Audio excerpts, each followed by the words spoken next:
happening, Raven fans? Welcome to my premiere.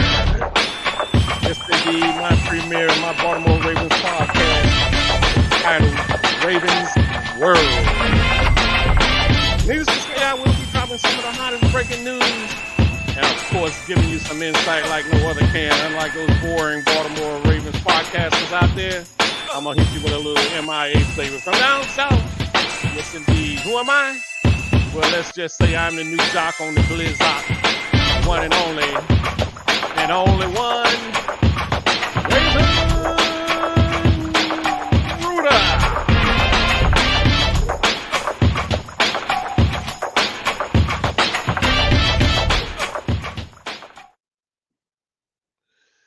Yeah, listen, as I get ready to drop this new pod on y'all, I'm going to do it like this. As I mentioned, I'm going to do it like no other has done it before, and no other will be doing it again, unless, of course, it's me. Anyway, let's talk a little bit about what went down in the off season for the Baltimore Ravens. Okay, yeah, they turned out to really put the things out there that needed to be out there, and that's a good thing they did what they did. They stopped procrastinating with my boy, the leader of this ship, the pilot, the captain, the one and only, of course. You know who I'm talking about. You can't. There's no doubt in my mind you don't know who I'm talking about. But anyway, this ain't gonna be about him this time. It's a little bit about him. But what we're gonna talk about here today is basically what he has around him. Okay, we're gonna talk about what he has around him. And again, Lamar, he's special. He's special. People don't want to give him his credit for it right now, but he is special.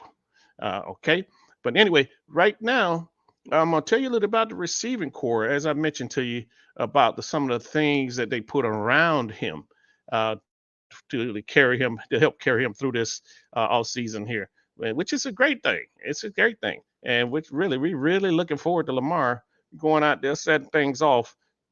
Action Jackson, as he's been called, and I would love to call him Action Jackson because this man is going to be the next best things to Madden. I mean, he's taking Madden to a whole nother level. Matter of fact, he's taking it to a level where he's putting it on the field. Okay, he is putting it on the field. Y'all thought Michael Vick was electric? Thought Randall Cunningham was electric? They got nothing going on. My man here is nuclear. Anyway, it's all about him. As a matter of fact, I'm gonna be doing a show specifically about Lamar. The next episode, actually, it'll be the next episode where we're gonna do it specifically about Lamar. And so, but today, we're going to talk generally about some of the off-season acquisitions that the Ravens made to where this guy is going to go down in history. This team is going to go down in history. And if you don't think I'm telling the truth, just wait and see. For all you bandwagoners, I tell you, get your tickets early. Get on the board now. Don't wait. Don't wait because we don't want to hear from you later. All right. Anyway, but now we got a ton of off-season acquisitions, as I mentioned, and the Raven answered on draft day as well. Some of the things the Ravens answered on draft day as well. They did a damn good job. Shortly after the question surrounding the quarterback and wide receiver position, it became old news when Lamar Action Jackson agreed to become the highest paid player in NFL history. That's it. We're talking about history. His story. Lamar's getting ready to tell his story. He's not just going to tell it, he's going to show it. He's getting ready to tell his story because he had made history. And matter of fact, when all the naysayers were saying, "Oh man, he's crazy, he's stupid, he shouldn't be trying to negotiate this, that," him and his mom, what she know? Listen, the brother just proved to all you naysayers out there and haters, you don't know what the hell you was talking about. If the man was able to get the highest paid contract in NFL history, how could he have done better? Who could have done better?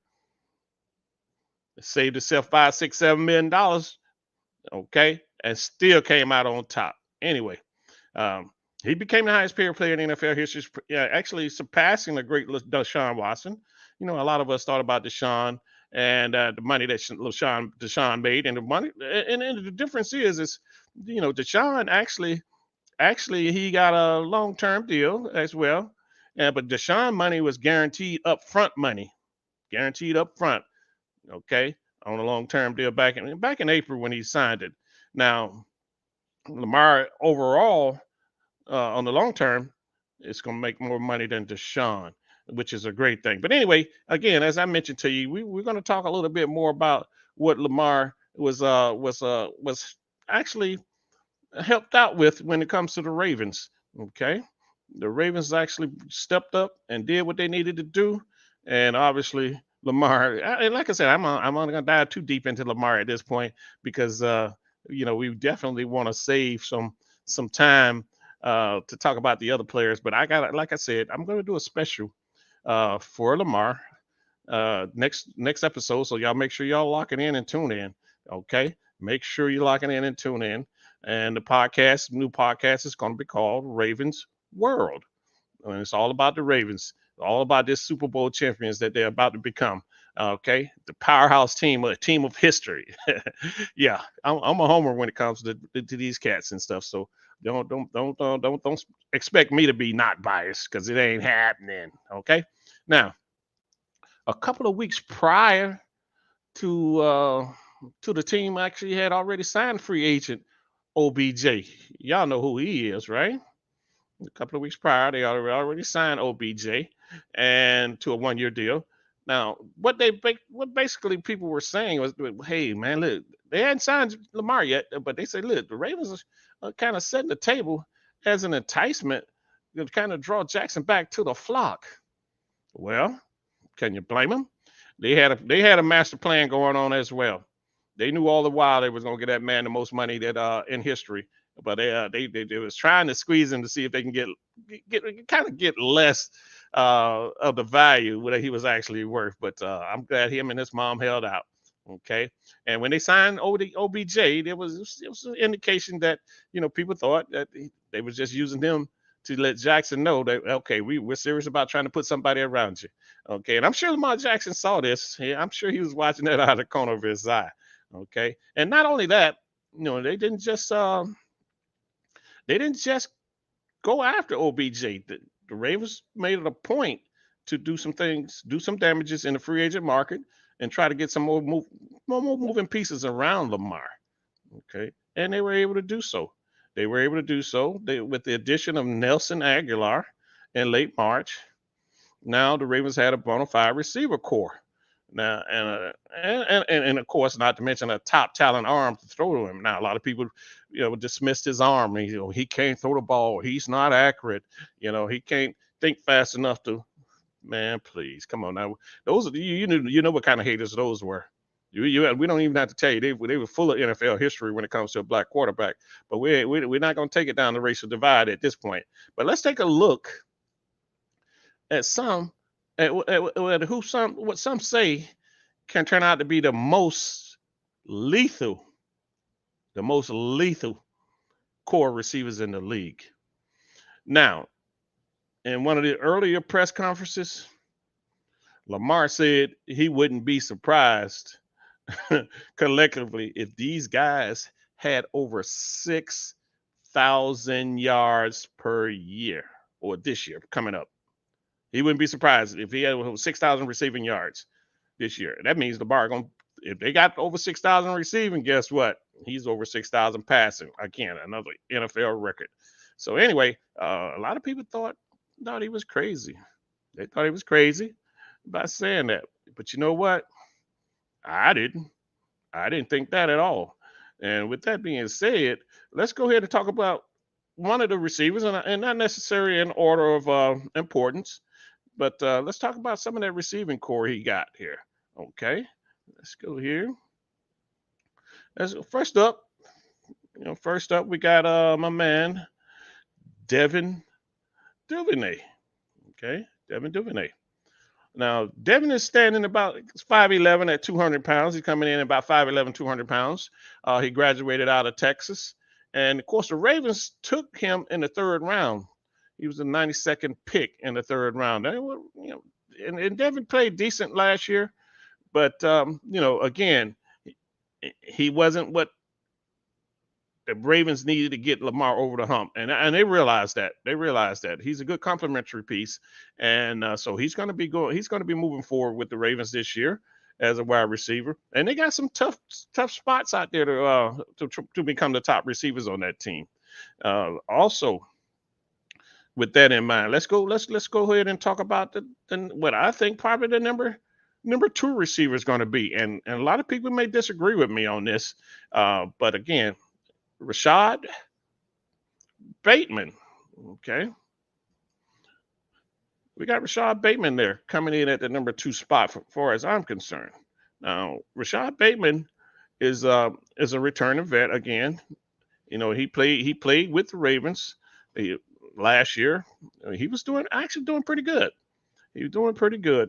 Rashad had some situations. He got a little injured now, and they were kind of expecting Rashad to be one of the number one receivers actually for sure. That's before all the offseason transactions. Matter of fact, Action Jackson declared Bateman as the receiver number one for Shizu before he suffered a foot injury in the week 4 last season. Bateman actually looked like a potential number one receiver when he ranked third. He ranked third in the AFC North with 243 yards receiving. But the downside of that was oh boy, he looks like he had WD-40 in his hands because he had a lot of drops. You know what I'm saying? He had a lot of drops, and that kind of put a damper on him. But towards the end of the season, um, he got hurt at that point. So, matter of fact, and it's a very short career. He only been there for this is the second year. He had more drops than touchdowns catches in his career. Can you imagine that? More drops than touchdown catches? I don't know about that one, man. That's a tough one there. That's a tough one to swallow. But he did, and the Ravens knew that. The Ravens knew, and like I said, he got a little injured towards the end of the season and missed most of the games at the end. But they figured, okay, what we're going to do here is we're going to build on what we got. Okay. And they knew Bateman, a lot of people expect him to do well because he's familiar with Lamar. He's familiar with Lamar. And a lot of people definitely expect him to do well this year. And so do I. And especially with the addition of that receiving core that he has with him. Okay. Those guys he got there with him, it's gonna be pretty interesting for Lamar and actually for some of these other receivers to really step up their game and go ahead and make themselves the stars that they meant to be. And Bateman is right there on that list. He's in tune and in line with getting to that point, and he's gonna be instrumental. He's gonna be instrumental with these guys, no doubt about it. Okay. And here we go with Bateman, and then of course one more shot here of Bateman in action, doing what he do, uh, doing what he do. And with that being said, we're gonna go ahead and take a look at number. I don't want to say the number three, but this guy here, that's gonna be he's gonna make a significant difference in this team. A lot of people are gonna sleep on him. A lot of people are gonna sleep on him, and I say he's gonna really do something big. Now, the question is again, if Bateman stay healthy in his 2-year career, he's missed 16 or 34 games because of groin injury in 2021 and a foot injury last year. Now, Bateman was out for all of minicamp in June because he received a cortisone shot in his foot. And hopefully this is not an indication what we're going to be getting from Bateman again.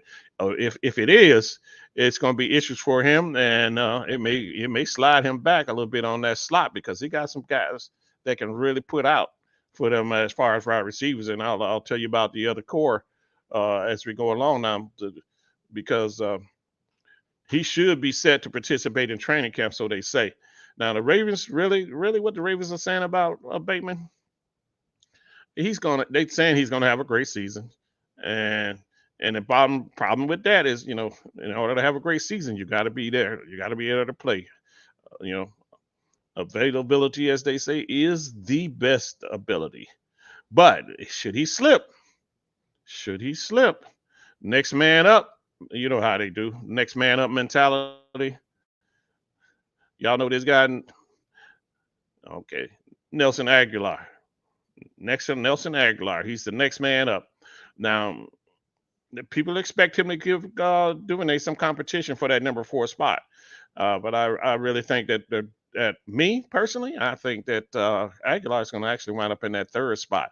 This guy is just waiting to explode. He's athletic, he came in. He's coming in at 6 feet, almost 200 pounds. He graduated at USC, and he was a first round pick. It's one of those first round picks. So he wasn't a slouch. He was number 20 pick for the Philadelphia Eagles. And he had some good days with the Eagles. He most definitely did. He had some good days with the Eagles.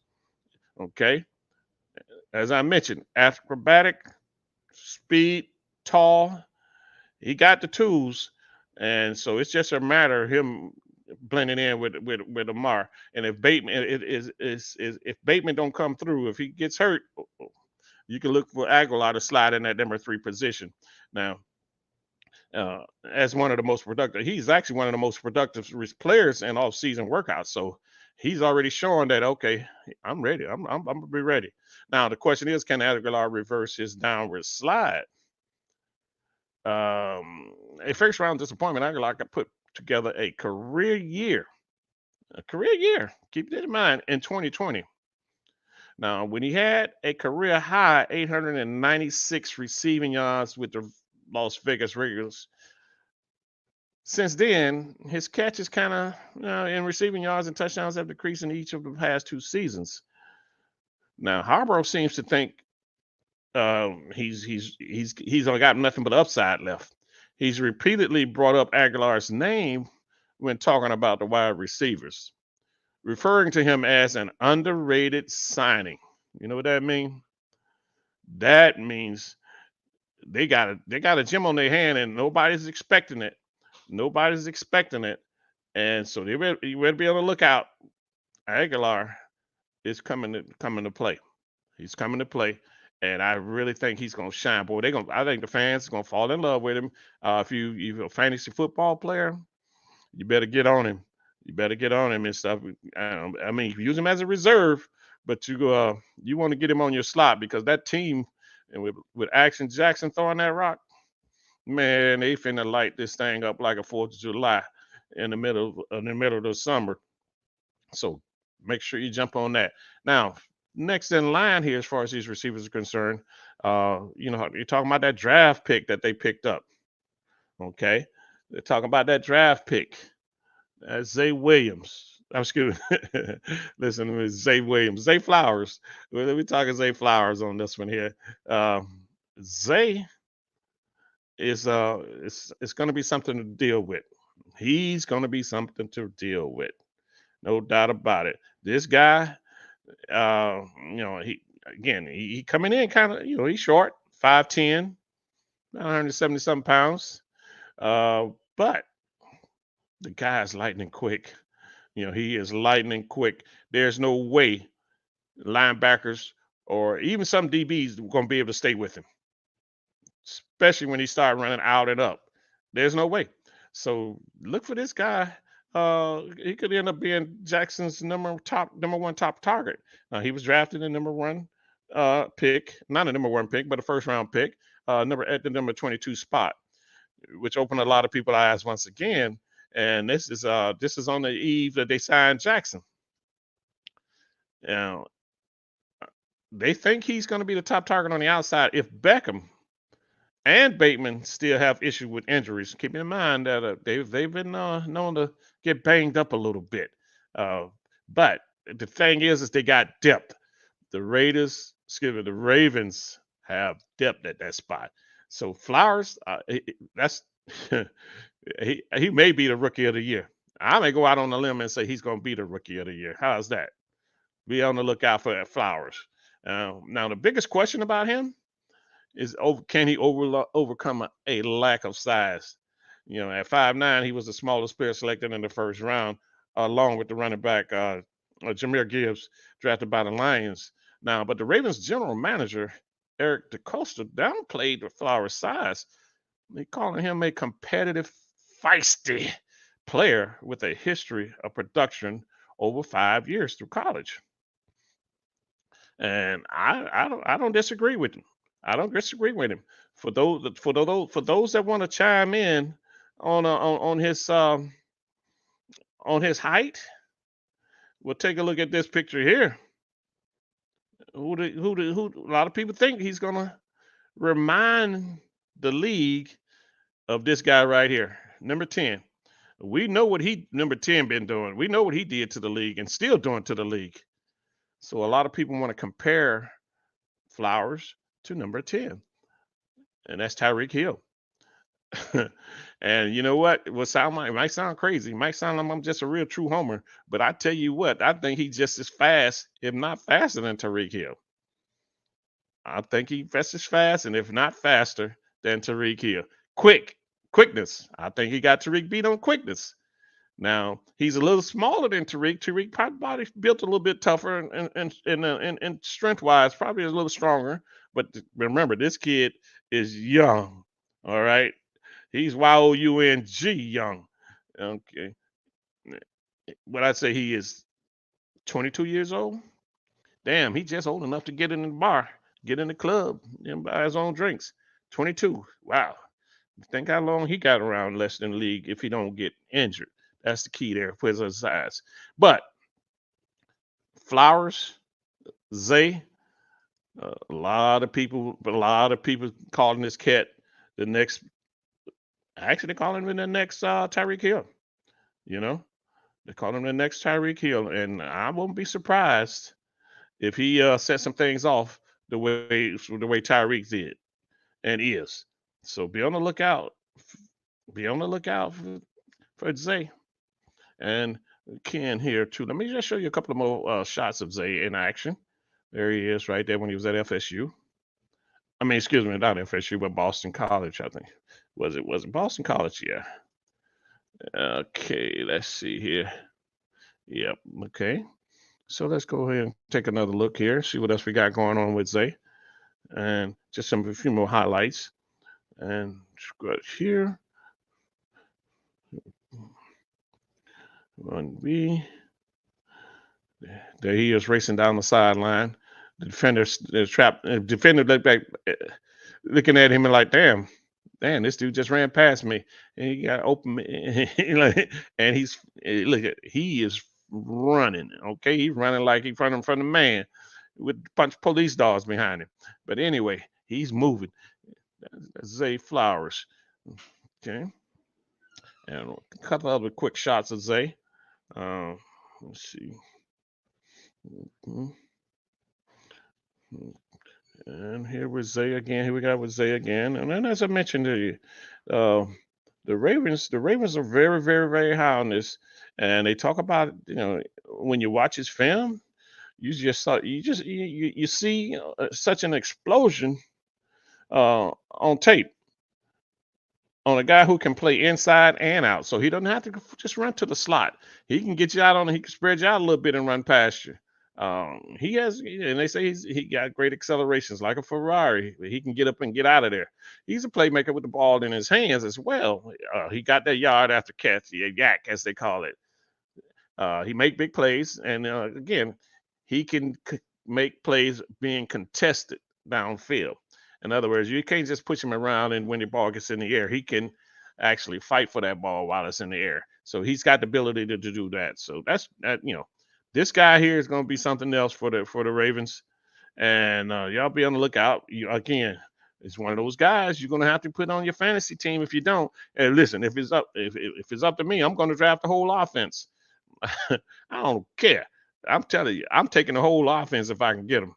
Anybody on the Ravens offense, Dick, I want them on my fantasy team.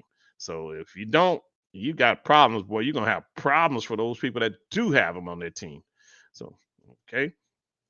So last but not like I said, we got Zay there coming in there. Could very easily turn out to be the number 2 receiver on that team, but it's yet to be seen. It's yet to be seen. And then of course, what we got here is the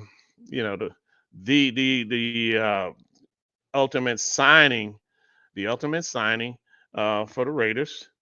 That a lot of everybody's expecting him, Odell, to show out. You know, everybody's really expecting him to show out, and it's hard to say right now. You know, he's been working out. You know, he was uh, the 12th round pick in 2014 with the Giants, and we know, you know, he made a name for himself with the Giants. Odell is the old head on the team right now, though. But he's 30 years old and he's coming off injuries, so we really haven't seen what he can do post injuries. Now he flashed a little bit in the Super Bowl with the Rams, but he got hurt, and so he hadn't played since that time, 2 years ago, a year and a half, 2 years ago. So right now, at 5'11", 196, the Ravens, this is what they're expecting out of him. They're expecting him to be the most accomplished receiver on the team, which by record and history of the game that he's played, he is. You look at the rest of the team, receivers around him. These guys are, you know, they haven't quite had the experience that Beckham has. Even Aguilar, who's one of the more seasoned veterans, Beckham has all the motivation to be the number one receiver on this team. No doubt about it. Okay? No doubt about it. Now, he can earn up to 3 million if he produces over 60 receptions and 1,000 yards. Those are the little incentives that are thrown in there to keep him hungry. And if you get over 60 receptions, 1,000 yards receiving, and 9 touchdowns, or at least a team in those categories, that's a $3 million bonus. Okay, that's a $3 million bonus they're throwing at him. Now, the biggest question actually is going to be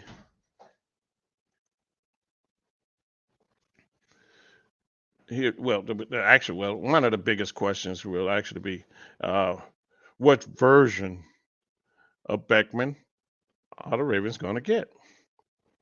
What version? You know what they say about ability. Best ability is availability. Will he be available? Now, when Beckman suits up in September, it'll mark his game, first game in 19 months. Can you imagine that?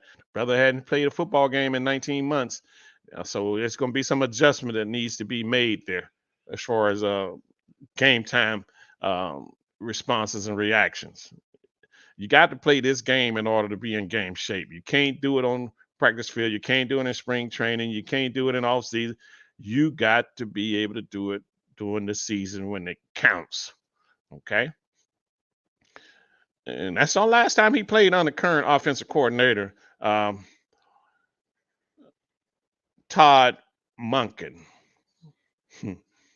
But before he got injured his left knee in the Super Bowl 2 seasons ago, Beckman looked like he had regained his playmaker form with the Rams, as I mentioned, scoring 7 touchdowns in 12 games, including the playoffs. So he was putting out. But he's been out for 19 months now, and we haven't seen anything of him on the field since the Super Bowl.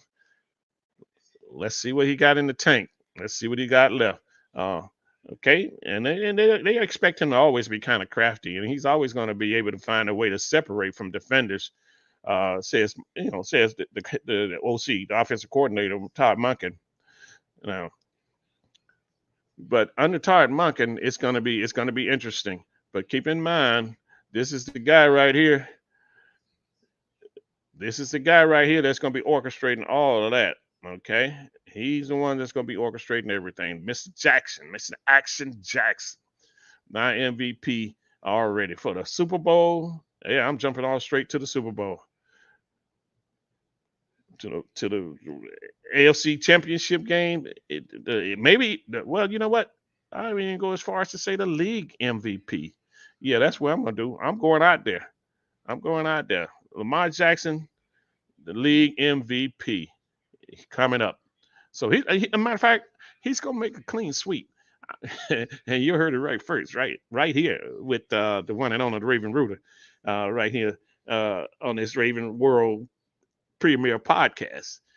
Lamar Jackson will He will sweep the MVP ballots across the board. Okay? Y'all got it. Y'all heard it. Quote me later on in this season. And when he get that final, when he cap it off with that Super Bowl MVP, you're gonna say, damn, you know what? That damn Raven Rooter, boy, he knew what the hell he was talking about. God, doggone Skippy. Unlike all these sportscasters, that's a lot of them done lost their job, but we all know what they do. They just guessing, man. They're guessing like you and I guess. Yeah, they don't know nothing. They guess and then they're wrong. They guess again and they're wrong. They get so they keep this stuff going by guessing wrong. But check it out. Put my stats up against him as the year progress. He gonna make an MVP sweep. Never ever been done in NFL history. You got it. That's the man. All right. And of course, as I mentioned to you earlier, who he's throwing that rock to. Um, we know OBJ. We got a lot of things pending for OBJ. A lot of things pending for OBJ. So he's gonna be huge, man. Listen, I am so excited about this team. It ain't even funny. All right, boy, look here.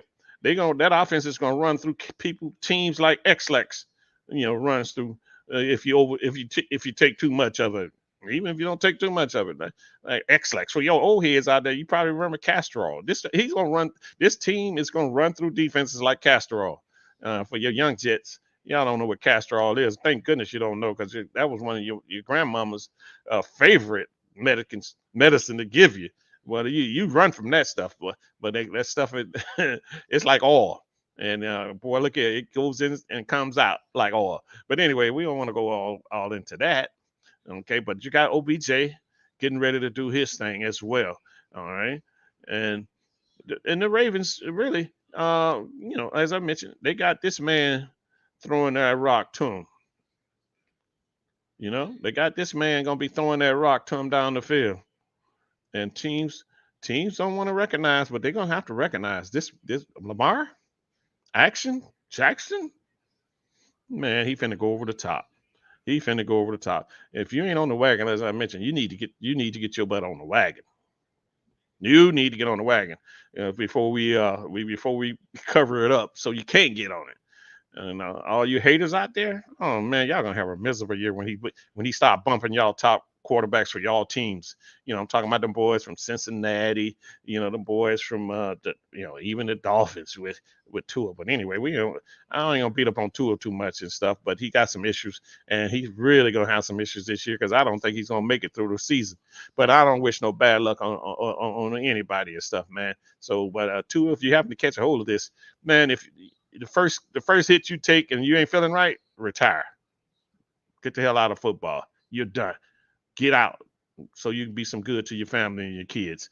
But anyway, Lamar, like I said, he's gonna set a new trend, a new stage, and a whole lot of records gonna fall to this brother right here from out of Pompano, homeboy, out of the Pompano. Yeah, matter of fact, him and Zay actually are from the same uh, hometown. So they looking, and we can expect them to hook up. You know how them South Florida boys do. Well, they don't be messing around. But anyway, so with that being said, Lamar, we know where he gonna be throwing that rock. There he go. There's that man with the one hand. Look here. Beckham probably caught more passes with one hand, and then a lot of receivers caught with both in their seasons. Okay. But that's why he rolling. Odell Beckham Jr. Y'all be on the lookout for him as well. Okay. And then, of course, we got, this combination right here. Number 3 and number 4. Check them out. Number 3 and number 4. OBJ and Zay Flowers. They're about to rip this league apart. And of course, you got my boy Lamar throwing that rock like he got nothing else to do. He throwing that rock like he was when he grew up in South Florida.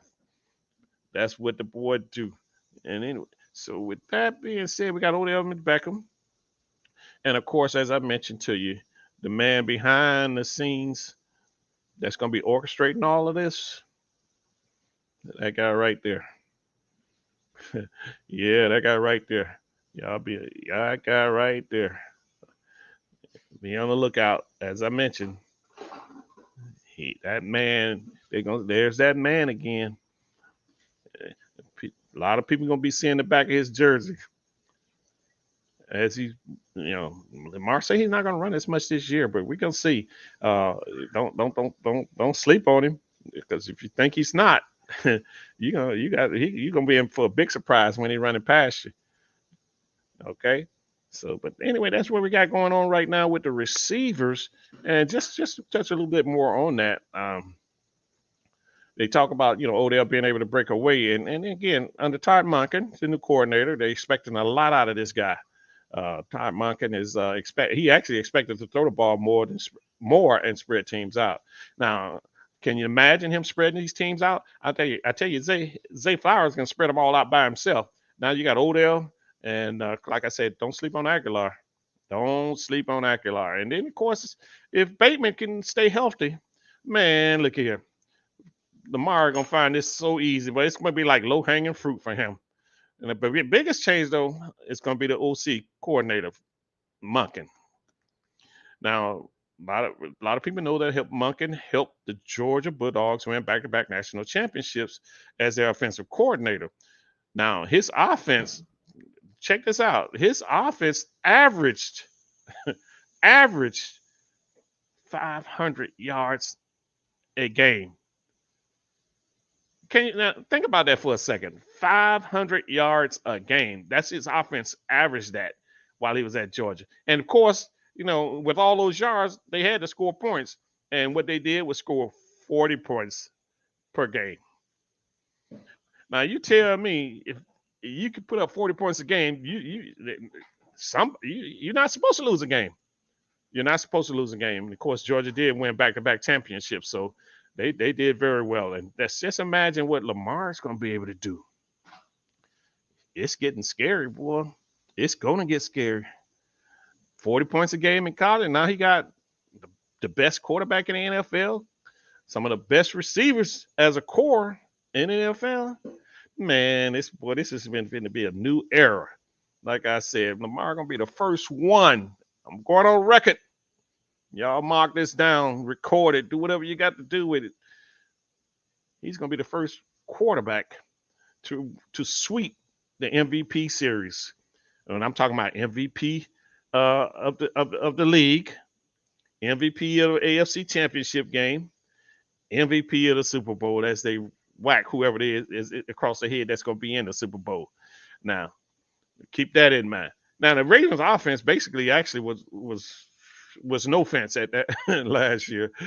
They finished 19th in scoring last season at 20 points a game. Just imagine if they could put up 40.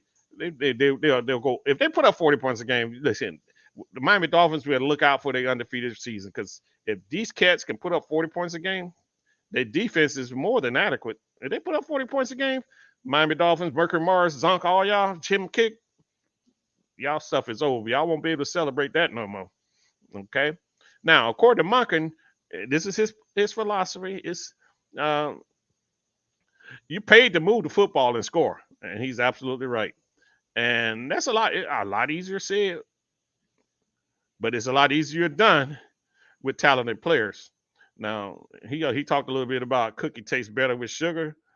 I don't know about that unless you got sugar cookies than they do with vinegar. Now, that I don't get.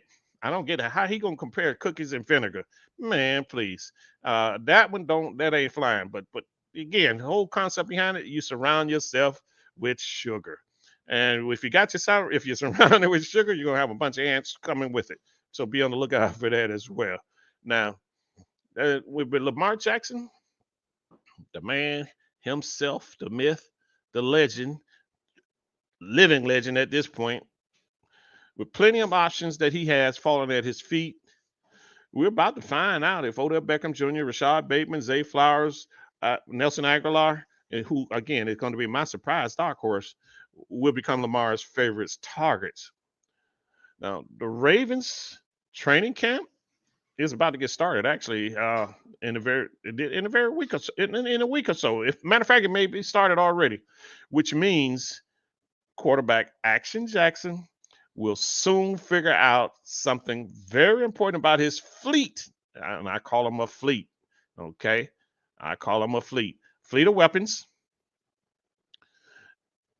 And these weapons, that is, they would appear to be running routes in stealth mode. That's right. These guys are going to be running these routes so tight they're going to look like they're in stealth mode. All the defenses had to worry about last year was tight end Mark Andrews, and they still couldn't stop him. They still couldn't stop him. Now, what are they going to do now? What are they gonna do now when you got these guys running down the field that's just look, you can't even see them until they're running past you. Now, clearly Beckham, again, as I mentioned, is a big name on the campus and an early favorite to be that favorite receiver for Jackson. But Bateman has an advantage nobody else does. His one season of experience playing with Jackson already puts him at an advantage. But again, he's just got to stay healthy, man. If the boy can't stay healthy, he ain't gonna be doing no good sitting on the bench uh, in civilian clothes. But him and Jackson displayed fireworks. Actually, they lit it up a little bit early in the season before, again, as I mentioned, the receivers started dropping balls when Bateman started dropping balls, and then eventually he got, he did get hurt. He had a season-ending injury with his foot, and he's still trying to nurse that back into place. But they were one of pretty good rated duo. They were rated pretty high as far as the duo is concerned. And with that being said, Lamar, I don't say it too many times already, but he's going to have a feast. He's going to have a feast, and people are going to be shocked at what he's going to do. Now, as I said, if Bateman can stay healthy and shake off some of his functional mistakes, some noise with all the other weapons around him. And then there's the rookie Flowers. We talked about Zay. Flowers brings an electrical excitement, and I mean I'm talking about straight electrical. Every time he touched the football, you know, very similar to the buzz that Lamar hit y'all with all last season. That electrical vibe. Michael Vick, when he had the ball in his hand, you know that you got a different feeling when those guys like that have the ball in their hands. Randall Cunningham, same thing. So what's going to happen here? They say Flowers is going to be like that.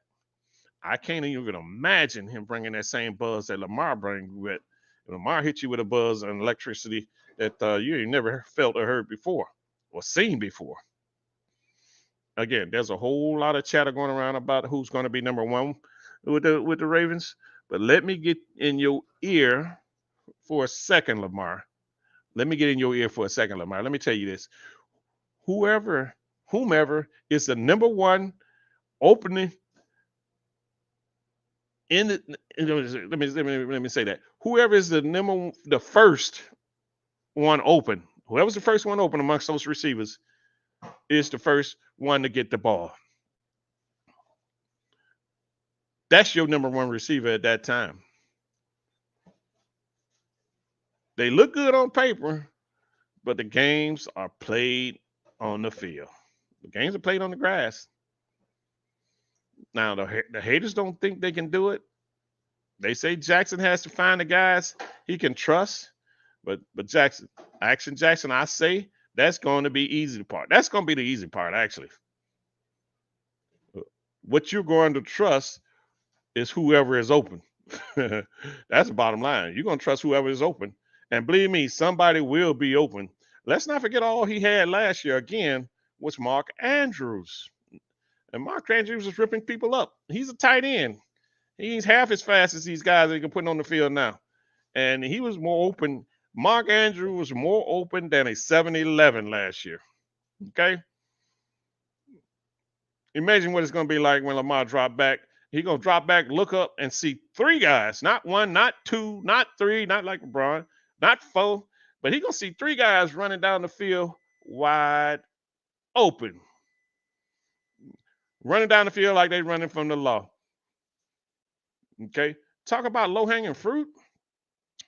Watch your heads, linebackers and DBs. Last check, The Ravens have, again, not one, not two, not three, not even four. They got 7 receivers on their roster right now. 7 receivers. So what did that tell you? Not to mention the receivers, but we talk a little bit about Mark Andrews. Their tight ends are considered to be pass catching receivers. Mark Andrews already showed he's unstoppable. And they got a kid on that team named his name Isaiah Likely. He's a tight end. He's a young buck. Be on the lookout for him. He's gonna make some noise. Okay, he will make some noise. Now, with that being said, we kind of we went through that the conclusion of what I think the Ravens are gonna put out there next year. So y'all make sure y'all get ready to tune in to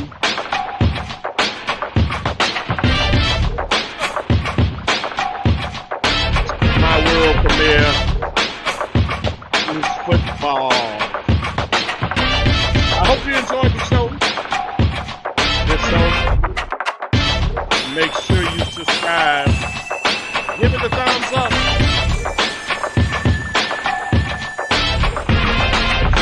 Thumbs up, click that notification bell.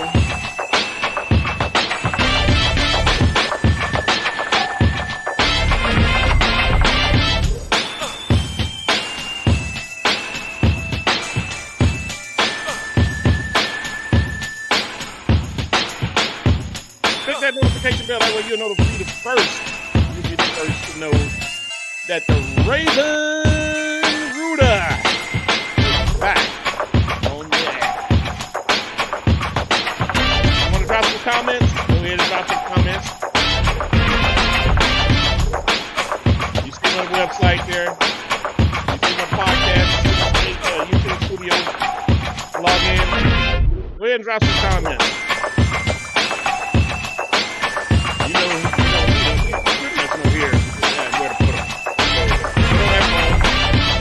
Tell a friend, tell them when, tell them then, and again, and of course, again.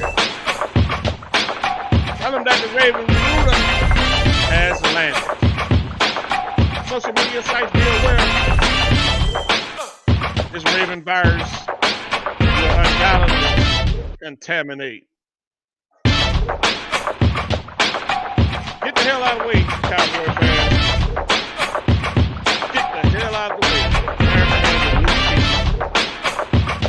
Make sure you join me on my next show. As I mentioned to you,